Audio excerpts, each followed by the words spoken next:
안녕하세요. 주식 초보자들을 위한, 주주들을 위한 주식 스터디 주주스입니다. 오늘은 삼성 SDI에 대해서 이야기를 해보려고 하는데요. 어제 그제 만든 자료긴 한데 그 삼성 SDI가 급반등을 한 이유에 대해서 살펴보도록 하겠습니다. 그때 뉴스가 뭐가 먼저 나왔냐면요. 삼성 SDI 3분기 영업 손실이 6천억. 전년 대비 적자 전환을 했다. 그러니까 원래 영업 손실이 한 3천억 정도 생각을 했었거든요. 근데 6천억이다 하니까 주가가 하락하기 시작한 거고, 그 다음에 바로 좋은 뉴스가 연이어 나왔었죠. 삼성 SDI 미국 공장 ESS 양산 시작으로 내년 연간 30기가와트 캐파를 확보했다. 이런 뉴스가 나오면서 급반등이 나오기 시작합니다. 잠시 삼성 SDI 차트를 보면 뉴스가 나온 게 28일이니까 이날이죠. 그래서 3일 동안 급등을 하다가 10월 30날 목요일에는 거의 고가 35만원 가까이 갔었네요. 거래량도 굉장히 많고요. 장이 안 좋았는데도 오늘 또한 5일선을 지켜주는 상황입니다. 먼저 그날 주가 움직임을 살펴볼까요? 28일날 분봉을 좀 보도록 하겠습니다. 분봉이 18일날 이렇게 쭉 빠지죠. 그러다가 갑자기 두 번째 ESS에 관한 뉴스가 나오면서 이렇게 급등을 하기 시작하죠. 지금 보시는 뉴스를 보면 삼성 SDI 실적 발표 컨센이 영업이익 적자가 3천억 정도 예상했는데 6천억 원 가까이 나오다 보니까 2% 넘게 주가가 하락을 했습니다. 그런데 주가가 갑자기 반등을 하게 되는데요. 좀 전에 차트에 보셨다시피 2026년 말 기준으로 북미 쪽 ESS 캐파가 30기가와트시로 50%나 상황이 되니까 2에서 3% 정도 급반등세가 나왔습니다. 그럼 지금부터 삼성 SDI 보도 내용을 좀 더 살펴보도록 하겠습니다. 삼성 SDI 3분기 영업손실 6천억 원. 지난해 4분기부터 계속 마이너스 실적을 이어간 건데요. 하지만 당기순이익은 평광필름 사업 양도에 따른 처분손익으로 57억 원 흑자로 돌아섰다. 이렇게 이야기하고 있습니다. 그리고 배터리 부문 매출은 2조 8천억 정도인데 전 분기 대비 전년 동기 대비 각각 감소를 했다지만 영업손실이 6천억 원이 나왔다는 거죠. 그 이유는 여기 나왔다시피 배터리 판매 둔화 그리고 ESS용 배터리의 미국 관세 정책 영향이 컸기 때문에 적자폭이 확대된 걸로 해석하고 있습니다. 그 다음에 좋은 뉴스가 또 나오는데요. 그 삼성 SDI가 4분기 유럽 전기차 시장뿐만 아니라 미국 ESS 시장에서도 성장세를 이루어서 실적 개선을 기대하고 있다는 내용입니다. 내년 말쯤 미국 내 ESS용 배터리 생산 능력이 30기가와트씩 수준까지 확대를 할 계획이라고 하는데요. 이날 컨콜에서 나온 내용이 정말 중요한데 26년 말에는 우리가 예상했던 것보다 훨씬 늘어난 30기가와트시를 보고 있고 그러니까 원래 생각했던 것보다 훨씬 늘어나는 거죠. 캐파 증설을 해도 수요를 충족하지 못할 정도라는 말로 해석이 되니 앞으로 점점 더 좋아질 거라는 기대감에 급등 전환으로 한 것으로 보입니다. 이렇게 30기가와트시 캐파 확보를 했다는 내용이고 저는 삼성 SDI가 이렇게 긍정적인 컨콜을 예전에도 한 적이 있나? 그런 생각이 들었어요. 보통 보수적으로 이야기를 하는 편이라고 생각하거든요. 근데 이번 삼성 SDI 컨센을 보게 되면 굉장히 긍정적인 이야기를 많이 했습니다. 여기서 보면은 2028년 양산을 목표로 LFP와 미드 니켈 각형 배터리를 개발 중이고 시장 진입이 늦은 만큼 빠르게 따라잡기 위해 당사만의 고유 기술 적용하는 차별화 포인트를 만들어 가겠다. 그리고 또한 휴머노이드, 드론 등 AI 관련 미래 먹거리, 고출력, 고용량, 원형 배터리와 원형 배터리 기반 코인셀, 파우치 기반 미니셀 등까지 활용해서 대응해 나가겠다. 이런 것들, 또 BBU 시장 확대도 같이 언급을 했습니다. 폼팩터로는 그중에서 각형을 제일 먼저 생산하고 유일하게 생산하고 있는 업체가 바로 삼성 SDI죠. 여기서 폼팩터는 각형, 원통형 이런 그런 형태를 말하는 거거든요. 앞으로 폼팩터에 있어서도 굉장히 중요한 포인트인 것 같습니다. 제가 삼성 SDI를 중장기적으로 좋게 보는 이유가 바로 이러한 이유 때문이거든요. 그러니까 앞으로도 폼팩터 쪽으로 우수할 거라는 거, 또 각형 배터리는 사실상 진입 장벽이 좀 높거든요. 아무래도 각형을 잘하는 업체들이 부각되기도 할 것 같습니다. LG엔솔도 그리고 SK온도 이 기술 장벽에 있어서 좀 쉽지는 않을 것 같아요. 그런데 SDI가 워낙 안정적으로 하고 있으니까 의외로 성장하는 업체로 부각될 수 있고, 저는 솔직히 삼성 SDI는 전고체 배터리 쪽으로도 굉장히 좋게 보고 있거든요. 그래서 더 제가 주목하고 있는 부분도 있었고요. 근데 이번 컨콜에서는 휴머로이드 로봇 시장을 언급했다는 게 굉장히 신선한 재료라는 거죠. 이 휴머로이드, 드론 이런 것들을 신선한 재료라는 거죠. 여기서 그 휴머노이드 로봇은 전기차보다 더 고밀도, 고성능 그런 배터리가 들어가야 되거든요. 뭐 전고체 배터리가 얘기가 나왔던 거고. 근데 그런 부분에서 삼성 SDI가 자신들의 배터리에 굉장히 큰 장점이 있다고 주장을 하고 있는 거고, 이게 이제 시장에 긍정적으로 받아들여짐으로써 3일 동안 급상승을 좀 연이어 갔다고 볼 수 있습니다. 삼성 SDI 같은 경우 또 큰 장점이 있잖아요. 원통형 배터리 같은 경우는 고성능 고밀도 인정을 받고 있는 거고, 또 폼팩터로는 비중국 기업과 그중에서 각형을 하고 있는 게 제일 먼저 생산하고 또 유일하게 생산하고 있는 게 삼성 SDI이다 보니까, 여기서 폼팩터는 이제 각형, 뭐 원통형 이런 모양, 그런 형태를 말하는 거거든요. 앞으로 폼팩터에 있어서도 굉장히 중요할 거다. 그래서 이번 컨콜에서 제일 중요하게 보고 있는 것은 저는 휴머노이드 로봇 시장이라고 생각합니다. 그럼 자세히 삼성 SDI 3분기 컨퍼런스 콜 내용을 살펴보도록 할게요. 지금 보고 있는 것은 삼성 SDI 3분기 실적 설명에서 나왔던 자료들이고요. 첫 번째로 삼성 SDI 3분기 재무 현황, 실적 등을 한번 보도록 하겠습니다. 매출은 거의 3조 518억이고 영업이익은 적자로 5,913억이라는 적자를 보았습니다. 거의 6천억이죠. 그런데 당기순이익은 57억 원으로 겨우 흑자 전환을 했고요. 이거는 2,686억이라는 중단 사업 손익 덕분에 겨우 흑자 전환한 것으로 보입니다. 그 이유는 조금 이따 자세히 설명드리고요. 여기 또 매출 총이익을 한번 볼게요. 뭐 19.3, 15.2, 6.4, 8.8이었는데 이제 이번 분기는 5.5%가 되네요. 여기서 당기 순이익이 흑자 전환을 했으니 좋은 뉴스 아닌가? 이런 생각이 들 수 있는데 좀 더 자세히 살펴봐야 합니다. 먼저 매출 총이익 퍼센테이지를 볼게요. 이 매출 총이익은 그 매출액 대비 이익이 얼마나 났는가를 보는 게 매출 총이익인데, 작년 3분기는 19.3%였습니다. 하지만 15.2, 6.4, 8.8 하더니 6.4로 내려가다가 2분기에 8.8로 반등. 근데 이번 분기는 5.5를 찍었습니다. 올해 3분기는 최저입니다. 당기순이익이 흑자로 전환할 수 있었던 이유를 설명드리자면 형광필름 사업을 양도했기 때문이라서 일시적인 걸로 봐야 하거든요. 그것 또한 삼성 SDI가 그 보도를 했었잖아요. 4분기 매출액이 늘지 않고 변화가 없다면 저는 다시 적자가 나올 수 있다고 생각합니다.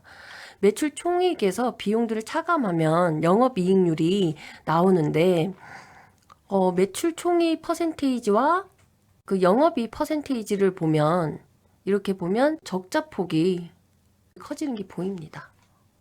이것을 극복하려면 아무래도 매출액이 높아져야 하고 고객사들이 계속 늘어나서 이제 물량을 수주를 많이 해야 되는 거죠. 그런데 왜 급반등으로 전환했을까? 그게 좀 전에 말씀드린 컴콜에서 나온 가이던스가 굉장히 긍정적인 내용이 있었기 때문입니다. 또 요약 연결 손익 계산서를 보면요. 세전이익과 그 다음에 계속 영업이익을 한번 살펴볼게요.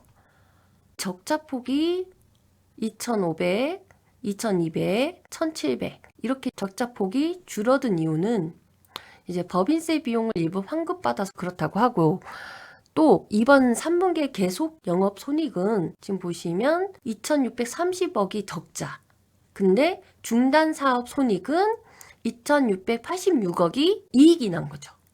그러면 2,686억을 2,630억을 뺀다 치면 거의 불간의 차이가 57억 원의 흑자에 가까워집니다. 그러면 중단 사업 손익이 뭐냐? 아까 말씀드린 평강필름 사업이죠. 예전에는 꽤 수익성이 좋았었던 평강필름 사업인데 25년도 3분기까지 보시면 100억이 안 되잖아요. 그런데 이번 분기에는 2,686억이라는 이익이 났습니다. 갑자기 이렇게 오른 이유는 평강필름 사업을 양도했기 때문입니다. 이 중국과의 경쟁에서 안 좋아지니까 평강필름 사업부도 손익이 크게 좋지 않았습니다. 그래서 이 사업부를 양도를 했고 재무 안정성을 추구한 거겠죠. 14년 9월 삼성 SDI가 중국 기업에 1조 1,200억에 이제 양도했다고 밝혔었는데요. 그리고 이게 반영이 되다 보니 3분기 당기 순이익이 흑자 전환을 한 거고, 이것은 그냥 이벤트적인 손익이라는 거죠. 컴콜 자료 여기에도 나와 있죠. 평강필름 사업을 양도했다. 그래서 재무 안정성을 제고했다. 이번 3분기 실적 발표를 하면서 이 가이던스가 긍정적이 못했다거나 좀 좋은 소식을 전해주지 못했다면 그냥 쭉 빠졌을 것 같아요. 그러니까 컴콜 Q&A 내용을 자세히 살펴보면요. 그 내용이 굉장히 신선하고 괜찮았기 때문에 주가 급반등에 성공한 것으로 보입니다. 그러니 컴콜 집중적으로 스터디를 꼭 해보실 필요가 있는 거겠죠. 조금 이따 해드리고요. 다음 내용을 한번 살펴보면 배터리 매출액이 이렇게 줄어들었습니다. 또 영업이익도 적자죠. 근데 이를 흑자 전환하기 위해서 수주를 많이 해야 되는데 전기차와 ESS가 3분기 동안에 글로벌 메이저 회사 OEM과 468 및 각형 기반 전기차 공급 계약을 체결 완료했다. 총 3건이고 110기가와트시. 꽤 큰 규모입니다. 그런데 이게 아직 미반영이 됐다는 거예요. 이번 3분기 실적은 좋지 않지만 가이던스가 좋고 그리고 이렇게 공급 계약을 3분기 동안 했으니 이제 앞으로 이게 반영이 될 거잖아요. 그렇기 때문에 그 기대감으로 주가가 상승한 거죠. 다음 자료를 볼게요. 두 번째, 미국 현지 생산 차세대 ESS 제품 라인업 구축. NCA 기반인 SBB 1.7과 LFP를 적용한 SBB 2.0을 공개했다. 이게 굉장히 중요한 겁니다. 근데 여기서 SBB가 뭘까 모르시는 분들을 위해서 설명을 드리자면 삼성 배터리 박스의 약자로 삼성 SDI가 개발한 전력용 ESS 솔루션입니다. 다시 말해 SBB는 규격화된 20피트 컨테이너 박스 안에 배터리 셀, 모듈, 렉, 안전장치 등 이런 것들을 다 통합해서 구성된 완제품형 ESS 패키지라고 볼 수 있어요. 그 SBB를 전력망에 연결만 하면 그냥 바로 ESS로 사용이 가능하다는 거죠. 삼성 SDI에 SBB라는 것이 등장하기 전까지만 해도 ESS를 하는 기업은 LG 엔솔이 거의 다 한다고 보고 있었어요. 하지만 최근에 국내에서도 삼성 SDI의 SBB 1.7과 2.0은 굉장히 인기가 많습니다. 그러면 SBB 2.0과 1.7 이게 어떻게 다른지 좀 살펴보도록 할게요. SBB 2.0은 LFP 기반으로 만들고 있는 것이고 SBB 1.7은 SDI 각형 배터리 기반으로 만드는 겁니다.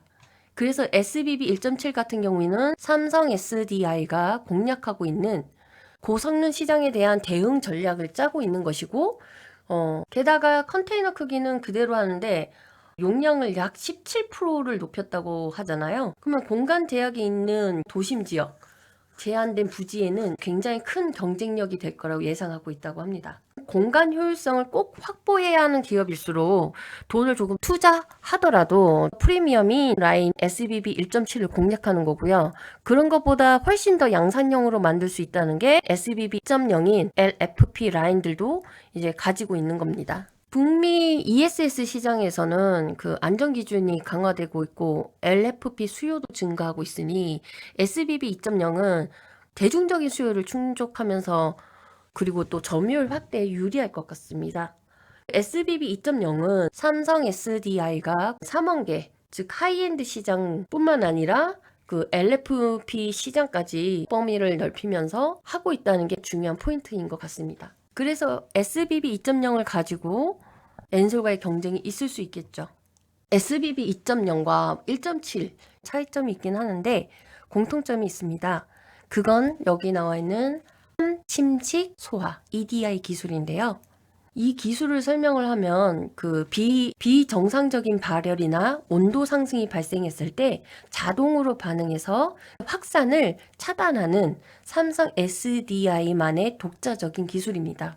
각형 EV 배터리와 LFP 기반뿐만 아니라 ESS도 에너지 저장 장치이니까 화재가 났을 경우 전력 공급이 끊길 수도 있고 안전성도 중요하다 보니 이런 기술은 더더욱 필요하겠죠. 그래서 삼성 SDI의 독자적인 EDI 기술력은 크게 각광을 받을 것 같고요. 또 하나 EDI 기술 말고도 AI 기반 수명 예측 알고리즘을 적용한다고 했잖아요. 업계 최고 수준의 안전성과 수명 예측 운영 효율성을 확보했다는 게 회사 측의 설명이다. 다시 말해서 AI 기반 알고리즘을 통해서 배터리의 충반전 패턴 또는 온도, 전류, 전압, 내부 저항 등 이런 것들을 실시간으로 데이터를 분석해서 배터리의 잔존 수명이나 예상 교체 시점을 예측하게 해주는 거예요. 그러면 안정성뿐만 아니라 운영 효율성도 확보했다는 말이잖아요. 다시 말해 SBB 2.0과 1.7은 그러니까 EDI와 AI 기반 수명 예측 알고리즘 이 두 가지 기술이 모두 탑재되는 거죠. 이것이 나중에 또 이슈가 되겠죠. 이거는 4분기 시장 전망과 전략인데 나중에 한번 천천히 읽어보시고요. 다음은 삼성 SDI의 시장 대응 전략입니다. 여기서 삼성 SDI는 SPE, 여기 보시면 스타 플러스 에너지라고 하죠. SPE로 전환하기 위해서 지금 수요 둔화로 좀 멈춰있는 전기차 라인을 그냥 방치해 두지 않고 ESS용으로 해서 좀 더 효율적으로 쓰겠다는 것을 의미합니다. 왜냐하면 미국 ESS 캐파가 약 30기가와트시 정도고 글로벌이 하기에는 42기가와트시 정도가 될 거라고 해요. 그러면 그렇게 추정하고 있으면 ESS 라인으로 전환하는 게 훨씬 더 수요가 많을 것으로 전망하고 있기 때문입니다. 그리고 SBB 2.7이 25년도 4분기부터 본격적으로 양산이 되기 시작하고 SBB 2.0 같은 경우 26년도 4분기부터 양산을 추진하고 있습니다. 그러면 6년 4분기면 내년이잖아요. LG엔솔이 LF 라인을 거의 독점하고 있지만 앞으로 1년 후부터는 삼성 SDI도 LFP 라인 양산이 가능해져 이제 시장 경쟁이 가능할 것 같습니다. 그리고 중요한 것은 삼성 SDI가 현재 유일한 비중국계 각형 ESS 솔루션 기반으로 미국 ES 시장을 조기 선점할 수 있다는 기업이라는 건데요. 현재 각형 배터리 기술 같은 경우 진입 장벽이 높기 때문에 미국 시장 내에서 요구하는 그런 3원계 배터리 하이엔드급 전기차들에 대해서는 대응할 수 있는 기업이 삼성 SDI가 유일할 것으로 보고 있습니다.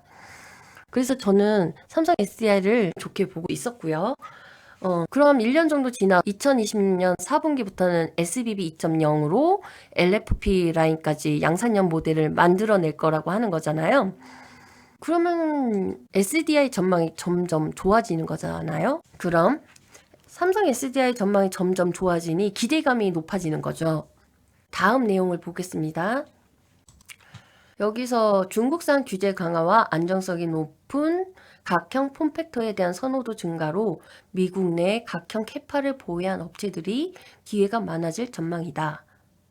그리고 텔란티스와의 미국 내 합작 법인인 스타플러스 에너지 SP 공장 라인을 3원 개 기반 ESS 배터리용으로 전환해 가동을 시작했으며 내년에는 LFP 배터리 양산 라인 전환을 준비해서 내년 말경에는 연간 약 30기가와트시 규모의 미국 ESS 캐파를 확보할 계획이다라고 밝혔습니다.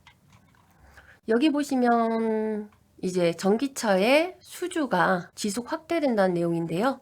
아까 보도자료 본 것처럼 각형 LFP, 미드니켈, 배터리 기반 수주 확대가 될 거고 26년에 양산하겠다. 그리고 그 다음에 여기 하이브리드 전기차용 원형 배터리도 27년에 양산하고 프리미엄 전기차용 하이니켈 NCA 각형 및 468 배터리도 27년 양산을 계획하고 있다고 합니다.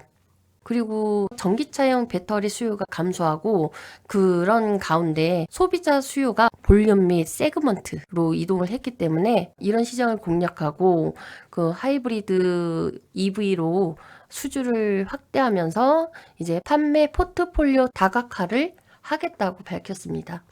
이제 삼성 SDI 컨퍼런스 콜 Q&A를 살펴볼게요. 이게 진짜 중요한 거죠. 첫 번째 질문을 보면 올해 실적이 계속 어려운 상황이 지속되고 있는데 원인을 어떻게 보고 있고 4분기 및 내년 실적 전망과 경영 환경에 대해서 말해달라고 부탁했습니다. 올해 실적 배터리 부진의 가장 큰 원인은 전기차 배터리 수요 감소죠. 수요가 둔화되는 가운데 볼륨 및 엔트리 세그먼트로 이동했다는 거고 이 볼륨 및 엔트리 세그먼트가 무슨 말이냐면요. 볼륨 세그먼트는 시장에서 가장 판매량이 많은 주력급 제품군을 말하는 거고요. 그게 곧 LFP고 엔트리 세그먼트는 프리미엄 전기차인 그런 고가 모델 제품군을 말하는 거고요.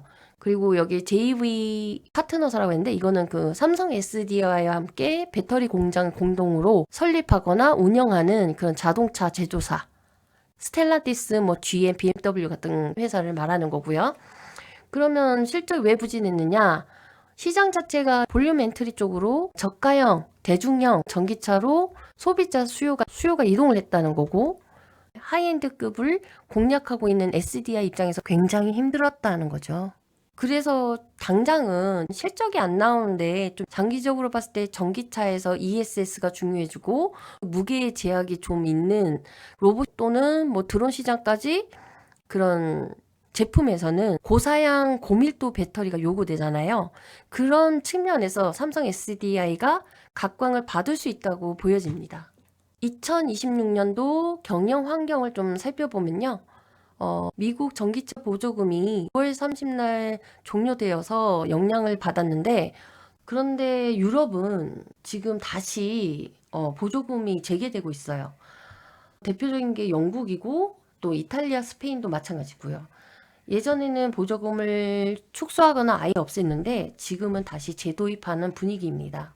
그리고 또 유럽의 주요국들도 보조금을 재도입하고 있고 그리고 CO2 규제가 지속되어서 한마디로 수요 성장을 전망하고 있다는 겁니다. 그리고 ESS 수요도 25년도에는 80기가와트시에서 30년도에는 130기가와트시로 2배는 아니지만 한 1.5배 정도 성장을 예상하고 있다는 거죠. 그러면 각형 LFP 미드니켈 각형을 개발하고 있고 양산을 28년도를 목표로 하고 있습니다. 그리고 중국산 규제 강화와 각형 플랫폼 선호도 증가로 미국 내 LFP 캐파 보유 업체들에게 기회가 많을 걸로 보고 있고요. 이제 기저효과랑 소형은 전동 공구, 모빌리티 수요가 회복될 것으로 예상한다. 이렇게 이야기했습니다. 결론적으로 내년 2차 전지 시장은 전기차 수요가 회복되지 않는 한 어렵긴 하겠지만 ESS나 소형 전자재료 부분에 성장 기회가 있을 것으로 보고 있고 구체적인 시장 대응 플랜을 계속해서 공유할 예정이라고 합니다. 볼륨 엔트리급 전기차 배터리 개발 수주 현황이 어떻게 되고 있는지 그런 질문도 있었는데요. 18년도 양산을 목표로 프로젝트를 협의하고 있고 일부는 연내 확정이라는 예상하고 있다고 합니다.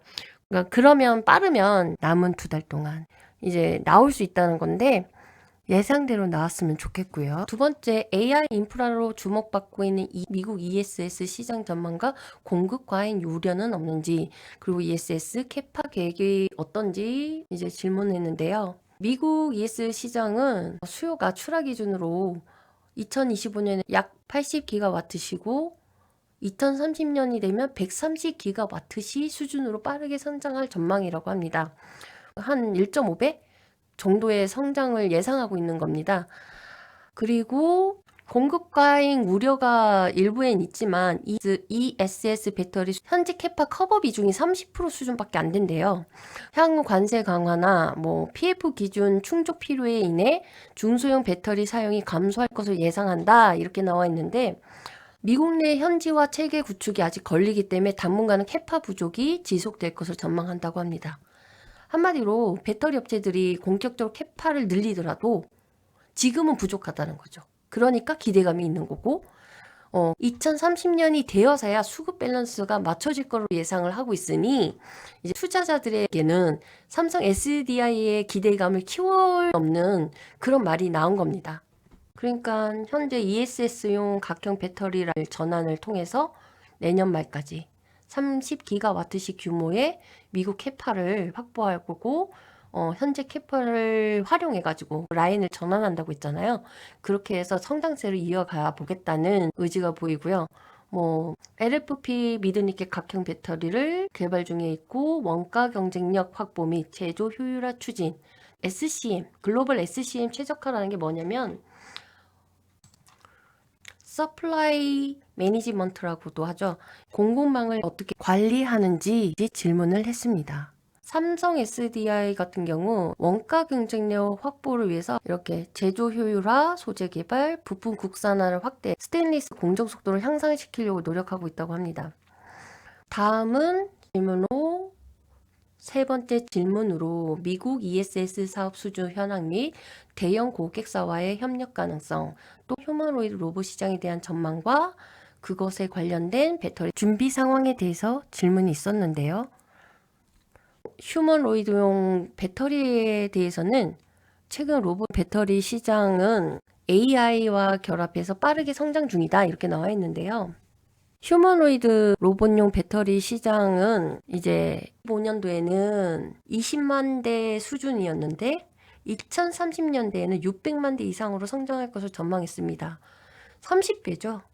중국에서 로봇을 만들어내고 있고 미국에서도 테슬라가 휴머노이드 로봇 시장을 점점 성장시키고 있잖아요. 그러니까 이렇게 대규모 기업들이 있다 보니 이 로봇에 들어가야 할 소프트웨어, 액추에이터, 감속기 이런 것들이 당연히 필요하고 가장 중요한 것은 배터리거든요. 이제 아무리 뛰어난 소프트웨어를 탑재하고 있고 로봇 손가락이 미세하게 작동을 한다고 해도 배터리 수명이 1시간 안 된다고 하면 그거는 사람들이 잘 쓰지 못할 겁니다. 무선 청소기만 생각해 보셔도 너무 시간이 짧으면 또 충전해서 해야 되잖아요. 그런 기다림이라는 게 굉장히 사람들한테 어필이 될 수가 없거든요. 차라리 로봇이 아니라 그냥 사람을 쓰게 되겠죠. 그러니까 로봇이 1시간마다 방전이 돼버리면 충전을 또 30분 하고 그러면은 그 시간의 공백을 못 기다린다는 거죠.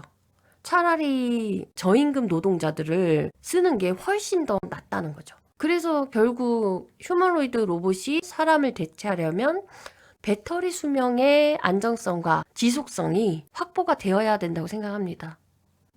드론 같은 휴머노이드 로봇 같은 경우는 배터리를 쌓아가지고 감당할 수가 없잖아요. 이런 폼팩터는 무게를 감당할 수가 없기 때문에 고밀도, 고사양 배터리가 필요하다는 거고 휴머노이드 로봇 시장에 탑재될 배터리를 생산하는 것은 저는 삼성 SDI가 제일 앞서가지 않을까라고 생각합니다.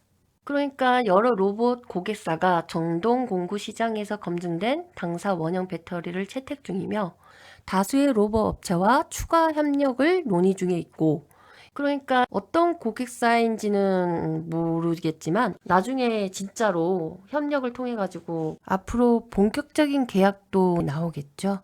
AI 기술 발전에 따라 드론, 자율주행, XR 기기 등 신규 디바이스 시장이 확대되고 있으며 이러한 제품군은 초경량, 초소형, 초축전 성능을 요구하고 있어 당사는 원형 배터리 기반 코인셀과 파우치형 미니셀로 대응할 계획이라고 밝혔습니다. 이런 공간 제약에 있어서 고출력, 고용량을 하고 있는 삼성 SDI가 가장 유력한 후보로 보여지고요. 이게 왜 중요하냐면요. 지금 배터리 시장에 ESS가 포함되었고 로봇뿐만 아니라 드론, XR 이런 IT 기기 같은 소형 기기 제품군까지 포함되면서 시장이 점점 확대되어 나가는 거잖아요.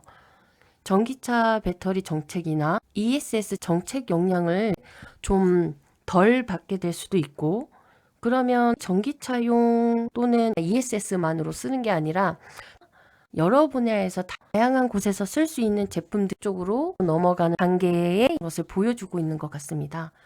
이런 가이던스가 큰 기대감을 가지게 하는 거죠. 그리고 삼성전자가 테슬라에게 칩을 제공하고 있고 삼성전기가 테슬라의 카메라 모듈을 제공하고 있는 상황이잖아요. 그러면 앞으로 삼성 SDI가 테슬라에게 전기차에 들어갈 배터리를 공급할 뿐만 아니라 휴머노이드 로봇에 들어갈 배터리도 공급하게 될 수 있다는 거죠. 또는 삼성 SDI가 지금 하고 있는 SBB 1.7, 2.0까지 테슬라의 이 메가팩 프로젝트에 들어갈 수 있다는 겁니다. 다음으로 넘어갈게요. 질문 5번째, 데이터 센터 확장으로 인해 BBU 수요가 증가하는데 SDI 원형 배터리 판매에 미치는 영향과 향후 시장 전망 그리고 BBU가 UPS 시장을 잠식할 가능성은 얼마나 되는지 질문이 있습니다. BBU가 뭔지 잘 모르시는 분도 있을 것 같아서 설명을 드리자면 데이터 센터용 배터리 백업 유닛을 말합니다. 다시 말해 BBU는 서버 단위의 비상 전원 공급 장치로 원래 삼성 SDI의 BBU용 셀 매출 비중 약 12%, 시장 점유율은 40% 수준에 이른다고 하는데요. 이제 글로벌 데이터 센터 투자가 집중되면 향후 BBU 설치량은 2배 이상 늘어날 것을 전망하고 있다고 합니다. BBU는 즉 무정전 전원 장치 UPS와 용도가 다른데요. 데이터 센터가 많이 생겨나고 이제 돌기 시작하면 예를 들면 쉽게 더울 때 에어컨 사용할 때를 한번 비유해 볼까요? 날씨가 갑자기 더워졌을 때 그런 날짜가 있을 수도 있고 그런 시간대가 있잖아요. 그럼 에너지 소모량이 급격하게 올라가니까 정전이 생기기도 하고요. 그러니까 이런 것처럼 에너지 소모량이 급격히 올라갈 때가 있을 테니까 이걸 감당하기 위해서 필요한 게 BBU라는 거죠.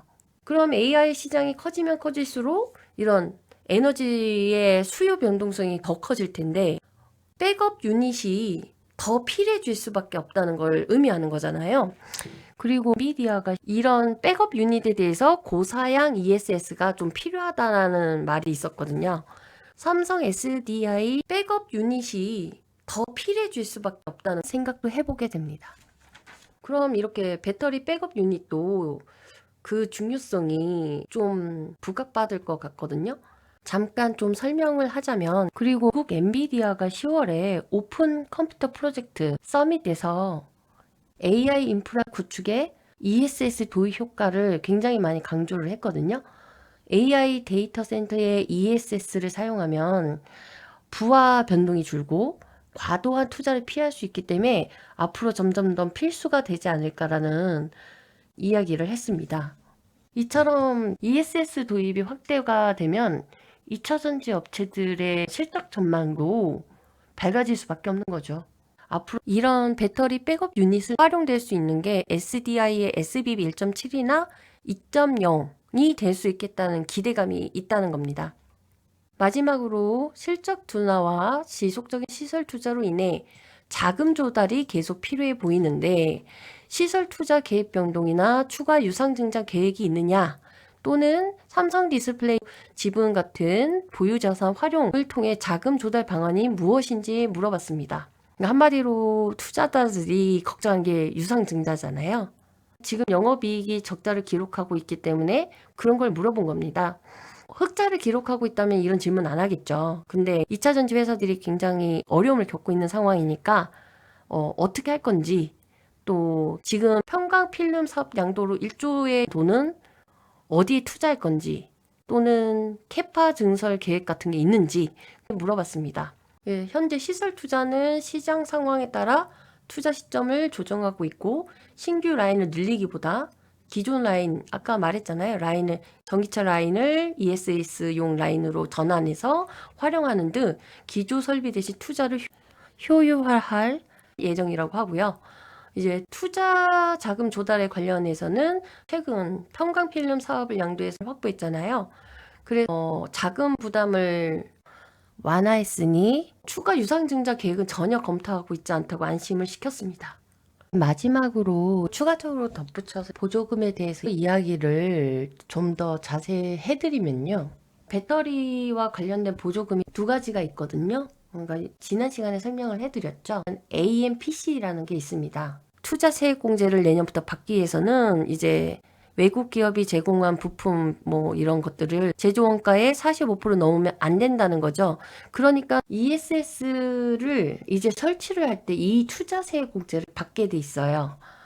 전체 투자액의 30%를 이렇게 받게 되니까, 특히 미국은 투자 세액 공제가 없으면 이 ESS 설치가 되기 어렵죠. 그것을 받으려면 그 내년부터 비중국 소재 부품 비율 규정을 지켜야 돼요. 미국에서는 보조금을 받기 위해서 이 배터리 업체들을 비중국 거를 받을 수밖에 없는 거잖아요. 그래서 그 대안으로 중국을 제외하고 나서는, 비중국이라면 한국 또는 일본인데 일본은 사실 적극적으로 증설을 하지 않고 있기 때문에 오히려 한국 업체들의 수요가 늘어날 수밖에 없는 상황이라고 생각됩니다. 그러니까 오히려 한국 배터리 업체에게는 기회가 될 수 있다고 생각됩니다. 지금 배터리 시장에 ESS가 포함되었고, 로봇뿐만 아니라 드론, XR, 이런 IT 기기 같은 소형 기기 제품군까지 포함이 되면서 소형 시장이 점점 확대되어 나가는 거잖아요. 그리고 엔비디아가 10월 오픈 컴퓨터 프로젝트 서밋에서 AI 인프라 구축에 ESS 도입 효과를 굉장히 많이 강조를 했거든요. AI 데이터 센터에 ESS를 사용하면 부하 변동이 줄고 과도한 투자를 피할 수 있기 때문에 앞으로 점점 더 필수가 되지 않을까라는 그런 이야기를 했습니다. 이처럼 ESS 도입이 확대가 되면 2차전지 업체들의 실적 전망도 밝아질 수밖에 없는 거죠. 오늘 이렇게 삼성 SDI 컨퍼런스 콜을 통해서 ESS 시장 전망과 삼성 SDI가 만드는 SBB 1.7과 2.0, 그리고 삼성 SDI만이 가진 EDI 기술, AI 기반 알고리즘 같은 독자적 기술에 대해서도 좀 살펴봤고요. 그리고 백업 유닛, BBU, 이 모든 것들이 나중에 또 이슈가 될 거거든요.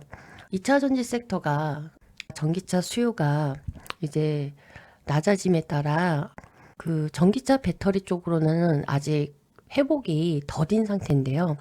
여기서 수요가 조금이라도 늘어나고 원자재 가격이 조금이라도 상승을 하고, 그러면서 ESS 시장과 뭐 AI 시장에 수주가 좀 많이 나오기 시작하면 실적은 지속적으로 상승을 할 것입니다. 뭐 당분간은 조금 어려울 수도 있겠죠. 하지만 전망은 좋다는 걸 우리가 스터디를 통해서 알 수 있었는데요. 조금 더 깊이 있게 공부해 보는 것도 좋을 것 같고, 앞으로 나오는 이슈나 중요한 뉴스 같은 것들이 나오면 계속해서 추적해서 스터디해 보는 게 중요할 것 같습니다. 지금까지 삼성 SDI가 급등한 이유, 그리고 삼성 SDI 3분기 컨퍼런스 콜 내용을 다뤄봤습니다. 이런 컨퍼런스 콜이라든지 가이던스가 나오면 그냥 뉴스만 보는 게 아니라 직접 자료를 찾아서 다운받아가지고 꼼꼼하게 읽어보시는 걸 권해드리고 싶어요. 그런 스터디를 해야만이 심리가 흔들리지 않고 기준을 가지고 투자를 할 수 있기 때문에 오늘도 또 한번 스터디가 정말 중요하다는 것을 강조하고 싶습니다. 조금이라도 이 영상이 도움이 되었으면 좋겠고요. 혹시 오늘 보완할 내용이 있거나 새롭게 다뤄줬으면 하는 주제가 있다면 댓글로 올려주시면 제가 참고하도록 하겠습니다. 앞으로도 해야 할 내용이 많은데요. 포스코홀딩스를 좋게 보고 있어요. 그래서 포스코홀딩스, 포스코퓨처엠, LNF 뭐 할 게 굉장히 많죠. 그렇다고 2차 전지만 할 건 아니고요. 일단 2차 전지를 시작했으니까 제가 하고 싶은 이야기라든지 일반 투자자분들께서 같이 스터디를 해보셨으면 하는 내용을 먼저 올려보도록 하겠습니다. 영상이 도움이 되셨다면 구독, 좋아요, 알림 설정 부탁드리고요. 귀한 시간 내서 오늘 영상 시청해 주셔서 감사합니다.